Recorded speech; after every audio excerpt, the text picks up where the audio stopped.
Hello students of class fifth subject Urdu. Dear students, Urdu में हम अनवान दोस्ती पढ़ रहे थे। इसमें हमने ये जो सवाल नंबर 2 है, सोचिए और बताइए, इसके जो ये 4 पार्ट हैं ये हम कर चुके हैं। आज हमें जो है इसमें सवाल नंबर 3 पढ़ना है, जो कि पेज नंबर 38 पे है। ज़ेल के मुहावरों को जुमलों में इस्तेमाल कीजिए। यहाँ पे हमारे पास कुछ मुहावरे दिए हैं। इन मुहावरों को हमें जुमलों में इस्तेमाल करना है। पहला मुहावरा है फूले ना समाना, दूसरा है एक जान दो कलब, तीसरा है जान में जान आना। तो इनको हमें जुमलों में इस्तेमाल करना है। तो पहला मुहावरा क्या है? फूले ना समाना। फूले ना समाना क्या होता है? बहुत खुश होना, है ना। देखो, हमने सबक में पढ़ा कि जब बच्चों ने पिकनिक जाने की खबर सुनी तो वो फूले न समाए, वो बहुत ज़्यादा खुश हुए, है ना। तो इसी तरह से यहाँ पे मैंने इसका इस्तेमाल जो है वो किया है, इस पे जुमला जो है बनाया है। अहमद अपने छोटे भाई को देखकर खुशी से फूले न समाया, कि जब अहमद ने अपने छोटे भाई को देखकर तो वो बहुत ज़्यादा खुश हुआ, ठीक है। दूसरा है एक जान दो कलब। एक जान दो कलब का मतलब होता है गहरे दोस्त। हमने ये सबक में पढ़ा कि अहमद और नदीम क्या थे? गहरे दोस्त थे, मतलब एक जान दो कलब हैं तो थे। तो यहाँ पर हमने क्या जुमला बनाया? अहमद और नदीम एक जान दो कलब हैं, ठीक है बच्चों। तीसरा है जान में जान आना। जान में जान आना होता है चैन आ जाना या खुश हो जाना, ठीक है। चैन आ जाना या खुश हो जाना या तसल्ली हो जाना, उसे हम कहते हैं जान में जान आना। तो इस पे जो मुहावरा है वो मैंने क्या बनाया है कि अपने दोस्त को देखकर मेरी जान में जान आई, कि जब मैंने अपने दोस्त को देखा तो मेरी जान में जान आई, मुझे बहुत सुकून आया, मुझे बहुत खुशी हुई, मुझे तसल्ली हुई, मुझे चैन आया, ठीक है। तो ये क्या है? ये सवाल नंबर 3 है आपका, जिसमें जो मुहावरे हैं उनको जो है जुमलों में इस्तेमाल करना था। अब है सवाल नंबर 4, मुनासिब लफ्ज़ों से खाली जगह पूर कीजिए। यहाँ पे हमारे पास कुछ लफ्ज़ दिए हैं। देखो, यहाँ पे अल्फाज दिए हैं।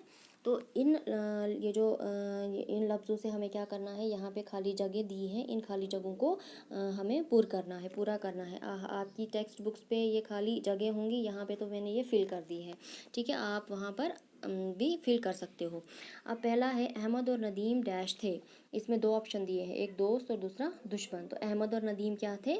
सबक के मुताबिक अहमद और नदीम दोस्त थे, तो हम क्या लिखेंगे? दोस्त थे।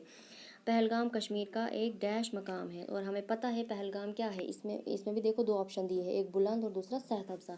तो पहलगाम क्या है? पहलगाम कश्मीर का एक सेहत अफ़ज़ा मकाम है, तो हम क्या लिखेंगे? सेहत अफ़ज़ा मकाम है। तीसरा है अहमद ने नदीम का हाथ फ़ौरन डैश दिया। देखो, जब हमने ये दोस्ती अनवान पढ़ा, इसमें हमने पढ़ा कि जब अहमद ने रीछ को आते हुए देखा तो उसने नदीम का हाथ फ़ौरन से झटक दिया, तो हम क्या लिखेंगे इसमें? झटक दिया। दोस्त वही है जो मुसीबत में डैश, है ना। देखो, 2 ऑप्शन दिए हैं, एक काम आया, दूसरा काम ना आए, है ना।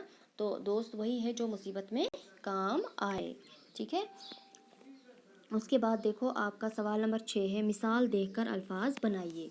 यहाँ पे मिसाल दी है पहली, इसको देख के हमें बाकी अल्फाज भी इसी तरह से बनाने हैं। देखो, बे बड़े बे जमा बसी, ये बना बेबसी, है ना।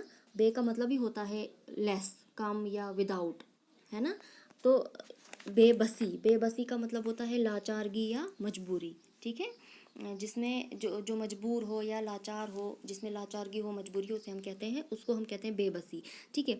तो दूसरा इसी तरह है बे जमा खुदी, ये क्या बनेगा? बेखुदी। बेखुदी होता है जो अपने ही हाल में मस्त हो, जो नीम मदहोश हो, ठीक है। जो नीम मदहोशी में हो उसे हम कहते हैं बेखुदी, ठीक है। तीसरा है बे जमा हिस्सी, ये क्या बना? बेहिसी। बेहिसी का मतलब होता है जिसमें बहुत ही लिटल इमोशंस हो, या लिटल या लेस जो है सेंसिबिलिटी हो, या जो अपने जज्बात को जो है वो जाहिर नहीं कर पाता, उसे हम कहते हैं बेहिसी, ठीक है। फिर उसके बाद है बेदर्दी।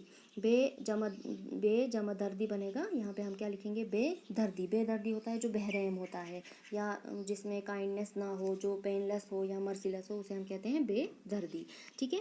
फिर बनेगा बे जमा जिगरी, ये बनेगा बेजिगरी। क्या बनेगा? बेजिगरी। बेजिगरी होता है जो फेयरलेस हो, जो बेखौफ हो, उसे बोलते हैं हम बेजिगरी, ठीक है। फिर उसके बाद है बे जमा कसी, यहाँ पे हम क्या लिखेंगे? बेकसी। बेकसी क्या होता है? जो हेल्पलेस हो, जो इनकेपेबल हो, ठीक है, उसे हम क्या कहते हैं? बेकसी। तो बच्चों, ये था आज का आपका सबक, जो कि सवाल नंबर 3, سوال نمبر 4 اور سوال نمبر 6. اسی کے ساتھ جو ہے آپ کا یہ جو عنوان تھا دوستی، یہ اسی کے ساتھ یہ یہاں پہ ختم ہوتا ہے. آئی ہوپ کہ آپ کو یہ سمجھ آ گیا ہوگا بچوں. اسے آپ اچھی طرح سے لرن کیجیے گا. Thank you.